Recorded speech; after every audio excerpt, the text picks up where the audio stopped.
Hello everyone, नमस्ते all of you. Dear student, class ninth poem second हम आज पढ़ेंगे। पोएम विंड है, पोइटेस इसकी सुब्रमण्यम भारती है। देखिए, ये जो पोएम है ओरिजिनली तमिल लैंग्वेज में लिखी गई, बट इसको इंग्लिश में ट्रांसलेट ए के रामानुजन जी ने किया। इस पोएम में हमें विंड के माध्यम से बहुत कुछ जानने को मिलेगा। बहुत बड़ा मैसेज पोइटेस हमें देती है। जो विंड है उसको किस प्रकार से ताकतवर बताया गया है, यहाँ पर पर्सोनिफिकेशन इसका किया गया है। यानी कि जो हवा है उसको ताकतवर बताया गया है, वो किस प्रकार से उसके अंदर पावर आती है और वो विनाश लाती है। तो इस पोएम में जो पोइटेस हमें बताता है वो ये बताता है कि जो कमज़ोर लोग होते हैं उनको किस प्रकार से उनकी लाइफ में जब चुनौतियाँ आती हैं, परेशानियाँ आती हैं, तो वो उनका सामना नहीं कर पाते। और जो लोग स्ट्रॉन्ग होते हैं, जो चुनौतियाँ आती हैं, मुसीबतें आती हैं, उनका डटकर मुकाबला करते हैं, तो किस प्रकार से उन प्रॉब्लमों को फेस करते हैं और अपनी ज़िंदगी को अच्छे से जीते हैं। तो इस पोएम में हमें ये देखने को मिलेगा कि जो हवा है वो कमज़ोर लोगों को, जो कमज़ोर जो वस्तुएं हैं, उनको किस प्रकार से क्षति पहुंचाती है, उनको नुकसान पहुंचाती है। और जो मजबूत चीज़ें हैं, जो लोग मजबूत हैं, चाहे वो मेंटली हो चाहे वो हेल्थी हो, तो दोनों ही रूप से जो व्यक्ति स्ट्रोंग होते हैं वो अपनी लाइफ को बहुत ही अच्छे ढंग से जीते हैं, उसका यापन करते हैं और लाइफ को बड़ी शान से वो जीते हैं। तो विंड के माध्यम से हमारी लाइफ के अंदर जो उथल पुथल होती है, जो स्थिति बनती है, उसको बताया गया है।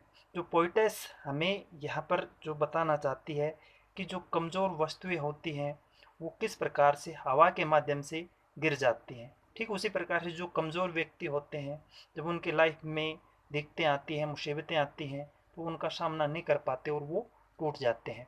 तो आइए इस पोएम का वर्ड बाय वर्ड हम इसका ट्रांसलेट करते हैं।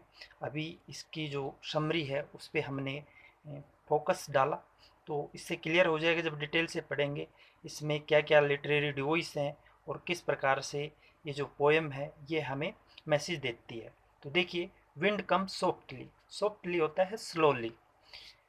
हवा से पोइट जो है, कवियत्री है, वो निवेदन कर रही है, विंड कम सॉफ्टली, हवा धीरे धीरे आओ।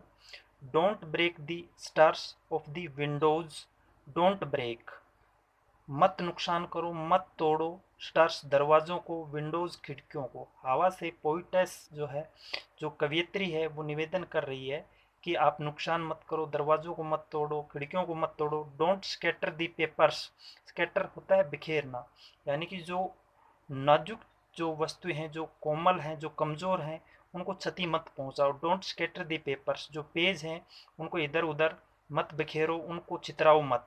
Don't throw down the books on the shelf, और जो बुकें रखी हुई हैं उनको गिराओ मत। जो पोइट है वो निवेदन कर रहा है यहाँ पर कि हवा आप, हम जो कमज़ोर हैं, जो वस्तुएं कमज़ोर हैं, उनको क्षति मत पहुँचाओ, उनको नुकसान मत पहुँचाओ। There look what you did, you throw them all down.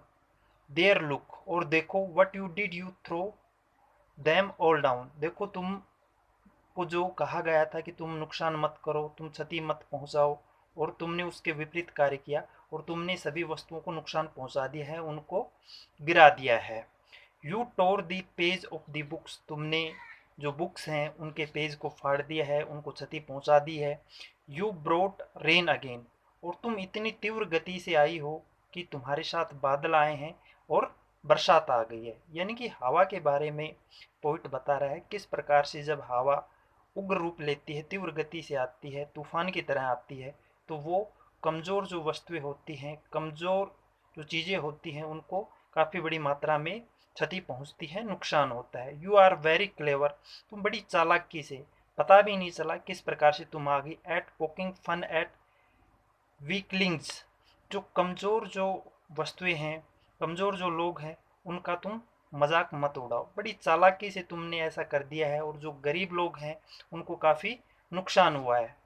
Frail crumbling houses, crumbling doors, crumbling rafters, यानी कि किस प्रकार से क्रैम्बलिंग हो रहा है, किस प्रकार से नुकसान हो रहा है, जो वस्तुएं हैं वो इधर उधर नष्ट हो रही हैं।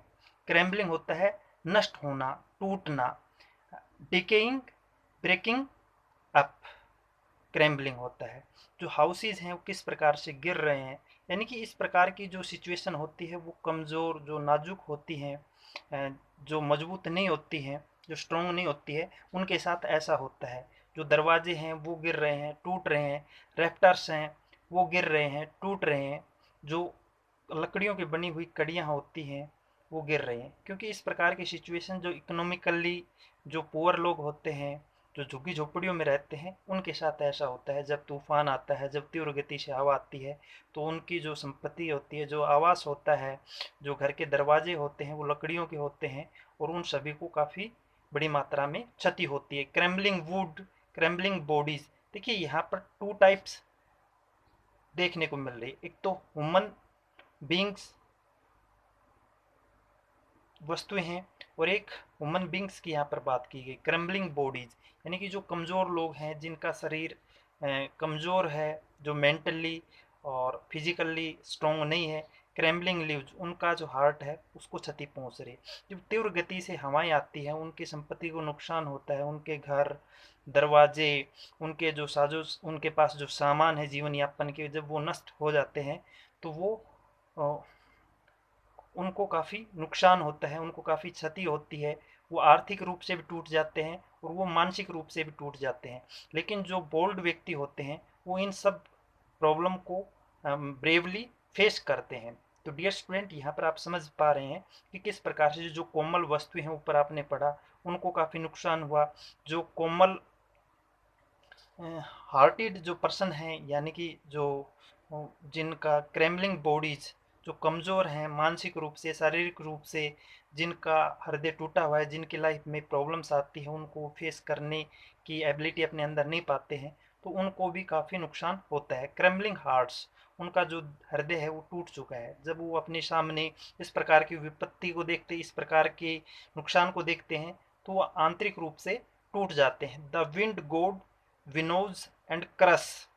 विनोज होता है जब भुस्से को हम फटकारते हैं, अनाज से भूसे को अलग किया जाता है। आप देखते होंगे किस प्रकार से एक बर्तन होता है, छाछ जो होता है, उसमें जब हवा के द्वारा अनाज को अलग किया जाता है, तो जो भूसा होता है वो उड़कर दूसरी जगह चला जाता है। तो द विंड गॉड, यहाँ पर जो विंड है उसको गॉड के समान माना गया है, भगवान के समान माना गया है। हम बोलते हैं वायु देवता, अग्नि देवता, मारुतो देवता। इस प्रकार से जो हवा है वो गॉड की तरह है। विनोज एंड क्रश देम ऑल, और हम सभी के लाइफ में ये बहुत बड़ा डिफरेंसेस क्रिएट कर देती है। देखिए जो विंड है वो डिस्ट्रैक्शन भी करती है और उसका निर्माण भी करती है, कंस्ट्रक्शन भी करती है और डिस्ट्रैक्शन भी करती है। हमारी लाइफ को बनाती भी है और बिगाड़ती भी है, और ये हमारी लाइफ को क्रश कर देती है, एक प्रकार से उसके अंदर उथल पुथल हो जाती है। तो यहाँ पर फर्स्ट स्टेंजे के अंदर हमने देखा किस प्रकार से वायु से निवेदन किया गया कि आप धीरे धीरे आइए, लेकिन जो हवा है वो सुनाई नहीं देती है और अपनी मन मर्जी के मुताबिक वो काफ़ी क्षति पहुंचाती है, तीव्र गति से आती है, जिससे काफ़ी नुकसान होता है। जो मनुष्य हैं उनके हृदय टूट जाते हैं, उनकी जो वस्तु हैं उनको काफ़ी नुकसान होता है। तो देखिए इसमें जो पोइटिक डिवाइस है वो हमें देखने को मिल रहा है। फर्स्ट में ही हम देख पा रहे हैं डोंट डोंट डोंट। इसमें एनाफोरा है। एनाफोरा उसको कहा जाता है जो लाइन वाइज कोई वर्ड बार बार रिपीट हो रहा हो तो उसको हम एनाफोरा बोलते हैं। दूसरा यू यू हम देख पा रहे हैं बार बार रिपीट हो रहा है हर लाइन में, तो एनाफोरा है यहाँ पर। फिर रिपीटेशन हम देख रहे हैं, क्रैम्बलिंग वर्ड बार बार रिपीट हो रहा है और इसलिए यहाँ पर ये रिपीटेशन है। पर्सोनिफिकेशन, पूरी जो पोएम है इसमें पर्सोनिफिकेशन किया गया है, विंड को पर्सोनिफाई किया गया है। तो पूरी पोएम में हमें कहीं भी राइमिंग देखने को नहीं मिलेगी। फर्स्ट स्टेंजा हमने पढ़ लिया, सेकंड स्टेंजा को जब हम पढ़ेंगे वहाँ पर भी हमें राइमिंग देखने को नहीं मिलेगी। सिंबोलिज्म, यहाँ पर जो ये पोएम है इसको सिंबलाइज किया गया है। तो जब हम इस पोएम को कंप्लीट कर लेंगे एक बार फिर हम लिटरेरी जो डिवोइस है, पोइटिक जो डिवोइस है, उस पर डिस्कस करेंगे। तो आइए स्टेंजा सेकंड देखते हैं। ही वॉन्ट, तो ये जो वॉन्ट है ये विल नॉट है। He will not do what you tell him. तो यहाँ पर जो पोइट है वो बता रहा है ये हवा जो तुम उसे करने को कहोगे वैसा नहीं करेगी। ही विल नॉट डू वट, तुम हवा को, ही उसे, ही जो है ये यूज किया गया हवा के लिए। He won't do what you tell him, तुम उसे जैसा कहोगे वो वैसा नहीं करेगी। So come let's build strong homes, so come आओ लेट्स बिल्ड स्ट्रॉन्ग होम, आओ हम मजबूती से घर बनाएं। यानी कि यहाँ पर जो पोइटेस है, कवित्री के माध्यम से बताया गया है कि जब हम स्ट्रॉन्ग वस्तुओं का निर्माण करेंगे, स्ट्रॉन्ग घर बनाएंगे, स्ट्रॉन्ग अपने आप को करेंगे मेंटली फिजिकली, तो let's joint the doors firmly, तो मजबूती से जब हम दरवाज़ों को जोड़ेंगे, अपने इरादों को मजबूत करेंगे, अपने आप को स्ट्रॉन्ग बनाएंगे, तो हम हमारी लाइफ में चाहे किसी प्रकार की विपत्ता आए, चाहे किसी प्रकार की चुनौती आए, हम उसका डटकर मुकाबला कर सकते हैं। जब प्रॉब्लम्स हमारी लाइफ में आएंगी तो उनको हम आसानी से फेस कर पाएंगे यदि हम मेंटली और फिजिकली स्ट्रॉन्ग हैं। तो practice to firm the body, इस प्रकार का अभ्यास हमें बार बार करना पड़ेगा कि जब चुनौतियाँ आती हैं, जब दिक्कतें आती हैं, तो वो हमारी लाइफ को झकझोरती हैं और वो हमें मजबूत बनाने का कार्य करती हैं। कुछ लोग चुनौतियों से, मुसीबतों से घबरा जाते हैं, लेकिन कुछ जो ब्रेव मैन होते हैं, जो बहादुर लोग होते हैं, उनका बहादुरी से सामना करते हैं। कमज़ोर को चुनौतियाँ कमज़ोर बनाती हैं और जो ब्रेव होते हैं उनको ब्रेवली से जब वो उनका सामना करते हैं तो वो बहादुर बनते हैं। Make the heart stead fast, आए हम अपने हृदय को मजबूत बनाएं, उसको स्ट्रॉन्ग करें। Do this and the wind will be friends with us, अगर हम ऐसा करते हैं, अगर हम वायु के साथ दोस्ती करते हैं तो ये हमारे लिए हितकर होगा, हमारे लिए अच्छा रहेगा।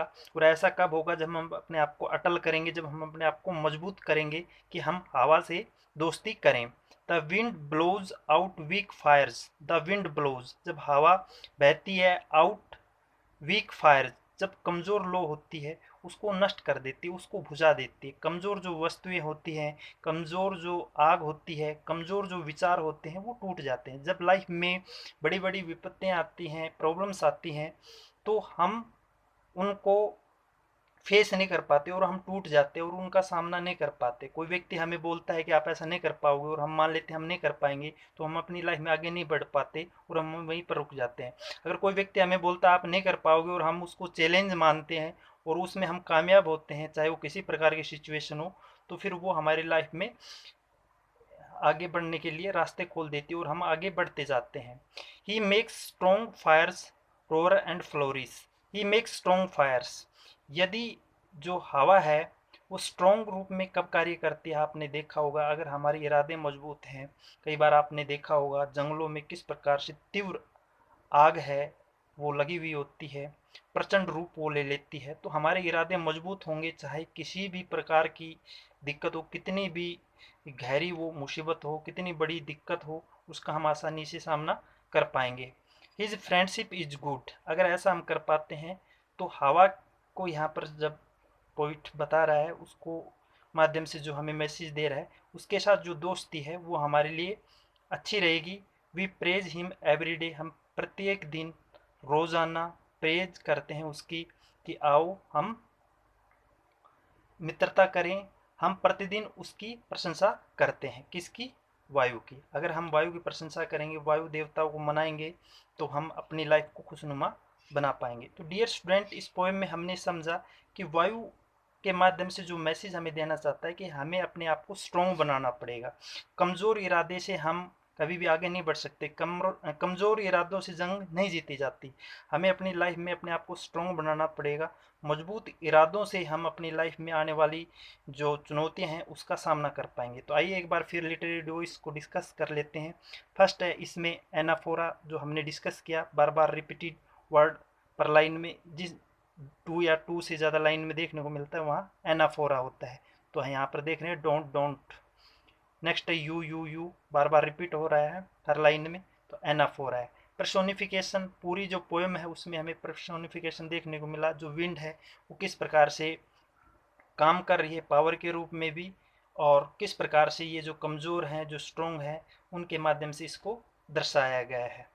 नेक्स्ट है रिपीटेशन, बार बार कुछ वर्ड हैं वो रिपीट हो रहे हैं, जैसे क्रैम्बलिंग वर्ड यहाँ पर बार बार रिपीट हो रहा है, तो ये क्रैम्बलिंग है। नेक्स्ट है सिम्बोलिज्म, सिम्बोलिज्म यहाँ पर दर्शाया गया है through the wind in the form challenge difficulty problems, wind के माध्यम से सिंबलाइज किया गया है हमारी लाइफ के अंदर जो चैलेंज होते हैं, जो डिफिकल्टी होती है, जो प्रॉब्लम होती है, उसको सिंबलाइज किया गया है, सिंबल संकेत के रूप में यहाँ पर दर्शाया गया है। नेक्स्ट एलिट्रेशन, एलिट्रेशन हम पढ़ चुके हैं। एलिट्रेशन क्या होता है? Two words same letter start and closely place together, कुछ जो वर्ड होते हैं, कुछ जो लेटर होते हैं, उनकी सेम साउंड होती है। तो देखिए यहाँ पर विनोज, विंड हमें देखने को मिल रहा है। इसी प्रकार से विंड और विल, यानी क्लोजली जो वर्ड होते हैं और सेम कॉन्सोनेंट साउंड होती है, वो होता है एलिट्रेशन। तो उम्मीद करता हूँ डियर स्टूडेंट ये पोएम आपको अच्छे से समझ में आई होगी। इसको समझें कि पोइटेस हमें क्या मैसेज देना चाहती है। सिंपली ये पोएम हवा के बारे में, बट इसमें स्पेशल जो मीनिंग है वो ह्यूमन बींग्स के लिए है कि मानवीय जीवन में, मानव की लाइफ में जो चुनौतियाँ आती हैं उसका वो सामना कैसे करता है, उसके सामने हताश होता है या उसका डटकर मुकाबला करता है, ये यहाँ पर हमें देखने को मिलता है। तो उम्मीद करता हूँ ये जो पोएम है आपको अच्छे से समझ में आई होगी। इसके मल्टीपल चॉइस क्वेश्चन हैं, ये आप करके देखेंगे और इसको समझेंगे कि इस पोएम में पोइटेस हमें क्या बताना चाह रहा है। तो मोस्ट इम्पोर्टेंट पोएम है क्योंकि इसका जो राइटर है वो इंडियन है, जो सुब्रमण्यम भारती हैं, बहुत ही फेमस पोइटेस हैं। ए.के. रामानुजन ने इसको ट्रांसलेट किया है। तो ये जो पोएम है बहुत ही इम्पोर्टेंट पोएम है। तो उम्मीद करता हूँ ये जो पोएम है आपको अच्छे से समझ में आया होगा। लिटरेरी डोइस की आप बार बार प्रैक्टिस करेंगे तो क्लियर हो जाएगा। इसमें राइमिंग नहीं है, इसमें सिंपली जो लिटरेरी डोइस हमने पढ़ा उन्हीं के बारे में। Thank you, have a wonderful day.